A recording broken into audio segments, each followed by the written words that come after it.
eu quero dizer da urgência da gente construir essa campanha. Mas essa urgência ela contrasta com os 33 anos que nós temos convivido de aprovação de uma Constituição que instituiu a autonomia universitária e que convive com o entulho autoritário do tempo da ditadura, né? A Lei 9192 ela é de 95, o decreto 1916 é de 96. Nós queremos a revogação dessa legislação, desse entulho autoritário, que afrontam a Constituição. E como é possível que, 33 anos depois de aprovada a Constituição Federal, a gente não tenha conseguido derrubar essa legislação? E eu penso que, é claro que isso não acontece só porque nós não priorizamos essa luta. Ao longo desse tempo tivemos muitos outros enfrentamentos, e não é só porque ela não foi priorizada, vamos dizer assim, por outros setores, mas é também porque a sobrevivência dessa legislação é extremamente conveniente para o projeto neoliberal, com todas as feições que ele foi assumindo ao longo desses 33 anos. Né? Então, a Regina falava da precarização, da terceirização e da privatização. Né? E eu queria falar um pouco de como a universidade ela é alvo dessas pressões, mas ela também ela não é a universidade do Caderno 2, né? Ela não é a universidade do Caderno 2, ela não é a universidade popular, não é a universidade para todos, como nós queremos, mas ela tem muitos dos elementos que estão lá no Caderno 2, e ela tem muitas virtudes que foram constituídas com a participação do movimento docente, virtudes que o projeto neoliberal fustiga, né? Em parte corrói e quer derrubar também. Então, a universidade que a gente tem hoje, ela é resultado dessa tensão que as intervenções do Bolsonaro fazem, elas mudam a dimensão dessa tensão, né? Porque elas colocam todo o peso, toda a força no polo da privatização e da precarização. E com isso eu estou resumindo o que eu quero dizer. Mas eu queria relembrar alguns momentos que a gente viveu nesses enfrentamentos ao longo desses 33 anos de vigência, né, da nova Constituição. Então, lembrando as políticas de ajuste fiscal desde o governo Collor, né, a desvinculação da Receita da União, que já é do governo Itamar, então, que é um elemento importante de fragilização das universidades federais. O projeto de autonomia universitária, olha que interessante, eu fui procurar nos meus materiais antigos e encontrei esse panfletinho aqui, que fala da autonomia universitária, entendo o que é e como funciona. Isso aqui era um projeto de 99 do governo Fernando Henrique, que previa para as universidades encerrar a contratação de servidores estáveis, né, e passar a contratar apenas servidores seletistas, docentes e técnicos seletistas, e delegar para as reitorias das universidades, então, a gestão dos servidores e que as universidades pudessem, inclusive, ter seus próprios planos de carreira. Então, eu acho importante a gente lembrar desses enfrentamentos que nós já tivemos, para a gente pensar o tamanho do que está em disputa. Então, vamos lembrar que lá em 99 havia esse projeto que era, de fato, um projeto de aceleradíssima precarização da rede de universidades federais. Né? Depois, nós tivemos a expansão precarizada do REUNE. É interessante a gente lembrar que o REUNE, quando veio, ele acenava com a reposição de vagas que tinham sido subtraídas pelo governo Fernando Henrique, mas mediante compromissos das universidades que eram impossíveis de cumprir. Por exemplo, que as taxas de conclusão de curso deviam chegar a 90% e outros números. E então, o REUNE, contratos, em geral, sigilosos, o REUNE pressupunha que as universidades que não cumprissem aqueles requisitos poderiam, inclusive, perder as vagas que estavam ganhando. Enfim, um aceno também para um processo acelerado de precarização. O PL 257 de 2015, ainda proposto pelo governo Dilma, né? Em março de 2016, na véspera do golpe, estávamos aqui em Brasília protestando contra o PL 257, porque uma dos acenos que ele fazia era a demissão de servidores, né? Caso fosse necessário para reduzir o quadro. Então, esses alguns momentos importantes que a gente enfrentou de tentativa de precarização, que foi muito acelerado com a aprovação da emenda constitucional 95, eu estava lendo alguns números que a Andifes citou recentemente. Então, de acordo com os números da Andifes, a gente teria, em 2015, que já foi um ano de cortes, né, teria tido, em valores corrigidos, um orçamento de 10 bilhões para as universidades federais, e hoje, em 2022, estamos com cerca de 5, ou seja, menos da metade daquele orçamento que se tinha em 2015 e que já era um orçamento reduzido. E a privatização também, as forças privatizantes também atuaram de muitos modos diferentes, né?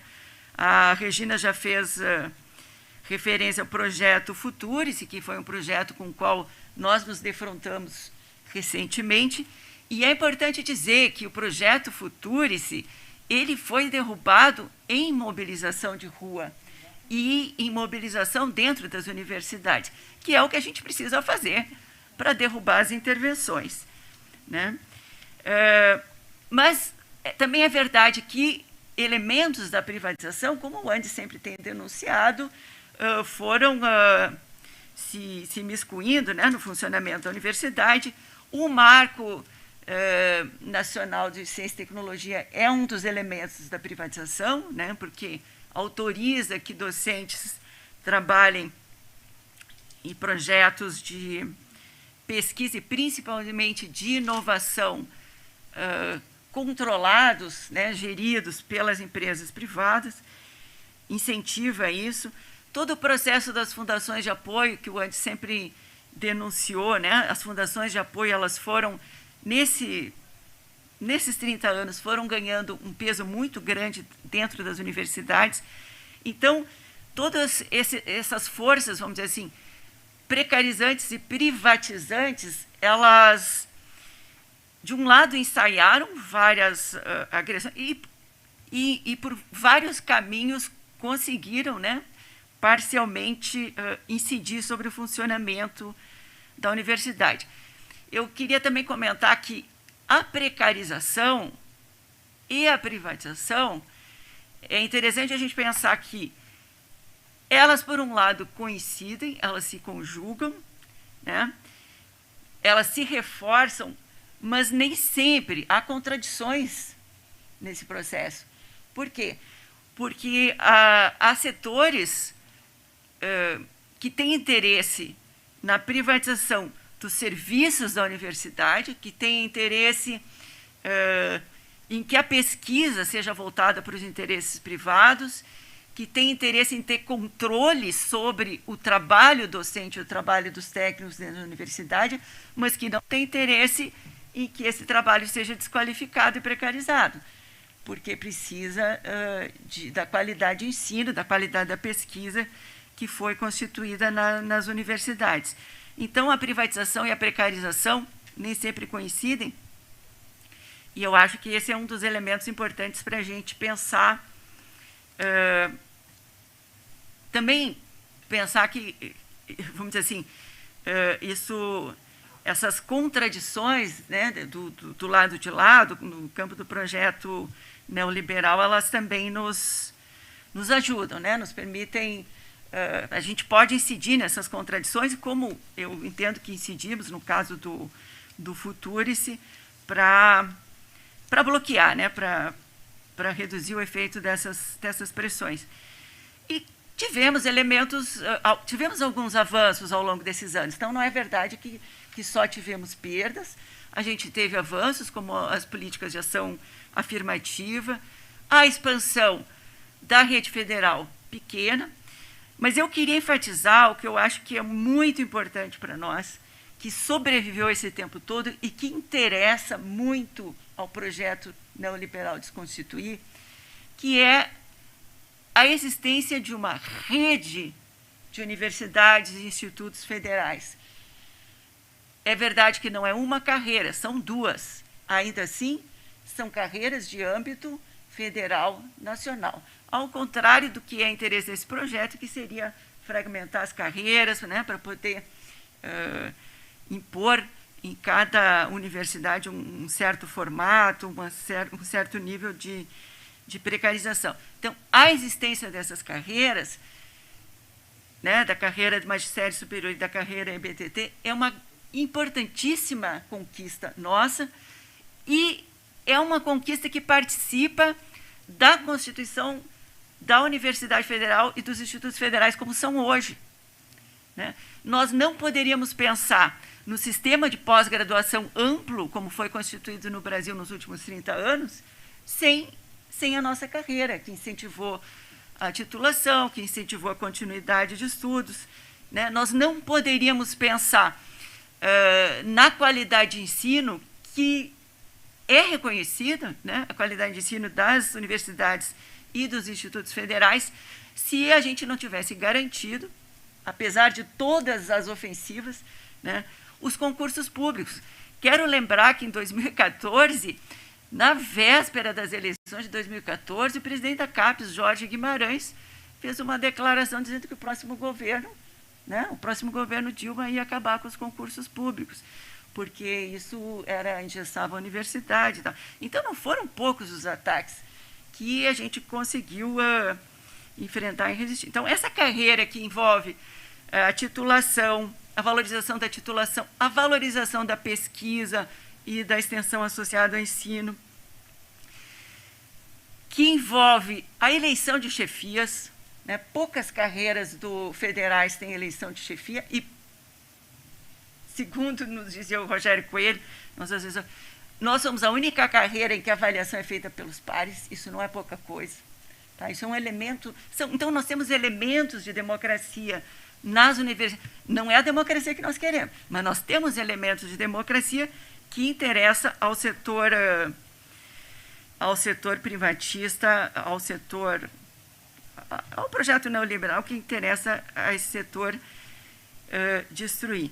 Eu queria ainda comentar do tamanho da universidade, né? Ao mesmo tempo que a gente fala da expansão da universidade, é interessante a gente lembrar que sempre as promessas são maiores do que os feitos, né? Então, o PNE de 2014 previa 33% dos jovens de 18 a 24 anos nas universidades e uma ampla com uma ampla participação do setor público, né? Eu anotei aqui, eu fui buscar no relatório de monitoramento do PNE em 2018, nós tínhamos 25%, né? 25% da juventude no ensino superior, mas desses 25%, só 13% em universidades públicas. E aqui eu achei outro número bem interessante também, tá? Porque nós tínhamos, em 1998, 38% das matrículas em universidades públicas. Né? Em 99, 2000, foi quando Fernando Henrique abriu a possibilidade do ensino superior de capital aberto, não é isso? Então, aí a criação das empresas de ensino superior se acelerou muito. Mas, então, em 2013, que foi quando a Croton, que é, até onde eu lembro, a maior empresa de capital aberto, né, de ensino superior, estava no topo das ações da Bovespa, então se tinha 13% das matrículas nas universidades públicas, e isso caiu ainda para 5% em 2015, e voltou agora para 13% em 2018. Mas, então, o que as intervenções têm a ver com tudo isso, né? As intervenções, como eu comentei, eu acho que nós podemos concluir que elas fazem a balança pender para o lado da precarização e da privatização, em primeiro lugar, porque eles colocam na gestão gestores que não têm força política dentro das universidades, que não representam a comunidade universitária. Então, em primeiro lugar, são gestores que vão buscar amparo, seja em forças externas, né, no empresariado privado, nos interesses privados, mas que vão buscar também apoio interno nos setores que não dialogam com os interesses da maioria da população e que não dialogam também com a maioria da comunidade, né? Que não agregam nem competência política e nem competência técnica, que não dialogam, então, com a sociedade, por conta não só dos seus interesses, mas por conta de não conseguir representar a comunidade universitária, também não conseguem enfrentar todo o descaso do governo federal, né, todo o descaso, o corte de verbas, mas também não conseguem enfrentar outras instâncias de governo. Então, recentemente, a gente teve a experiência, no caso da Universidade Federal do Rio Grande do Sul, de ter a universidade atacada pelo nosso prefeito de Porto Alegre, que chamou a universidade incompetente, e o nosso reitor se calou, quando a universidade estava cuidando de discutir democraticamente e respeitosamente a mudança do plano diretor da cidade. Mas, então, a covardia é um dos traços das gestões interventoras, né? Outro traço é que, como eles não são capazes de buscar recursos junto ao Tesouro, junto ao governo federal, tentam também manipular, fazer uso de recursos que seriam recursos à disposição da comunidade universitária, como é o caso da nossa Pró-Reitoria de Pesquisa, que tentou colocar a mão em recursos que seriam destinados a bolsas para estudantes, assistência estudantil, mas tentou destinar a algumas bolsas lá para alguns pequenos setores que eles queriam privilegiar na Pró-Reitoria de Pesquisa. E que vão buscar apoio também nos setores externos, como está sendo a experiência que a gente está tendo agora. Vou dar mais um exemplo. O nosso Instituto de Artes, que está instalado num prédio extremamente precário, que ficou fechado durante toda a pandemia, tinha prometido uma locação de um outro prédio, um prédio grande, CBS, e agora, então, ao invés de acolher o Instituto de Artes nesse novo prédio, o que a reitoria faz? Dois movimentos, né?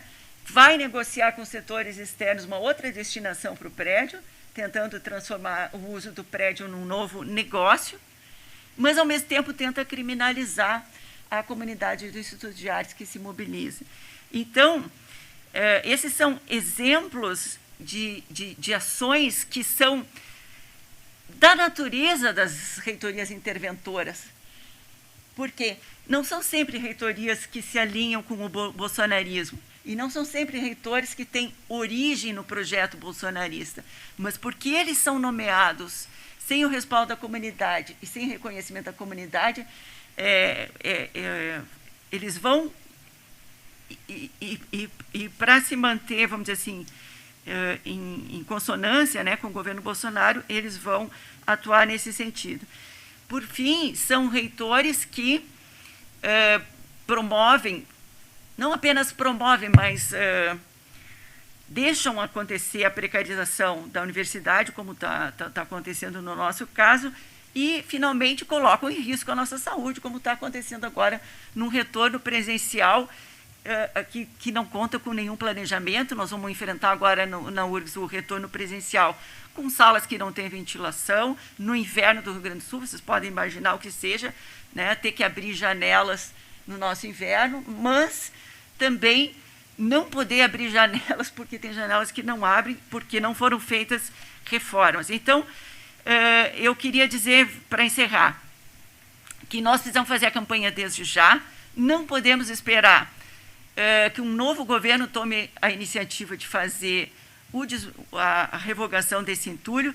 E queria lembrar, eu encontrei aqui nos meus papéis, Cristóvão Buarque, que foi primeiro-ministro de Educação do governo Lula, em março de 2003, ou seja, no terceiro mês de gestão, ele propôs um projeto que era bastante razoável para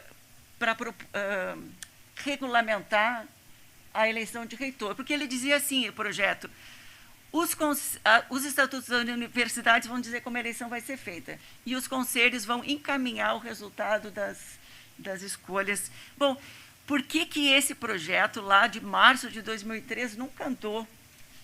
Né? E um ano depois, o Cristóvão Buarque, então, deixou de ser ministro e foi substituído pelo ministro Tarso Genro, que não cuidou mais do assunto.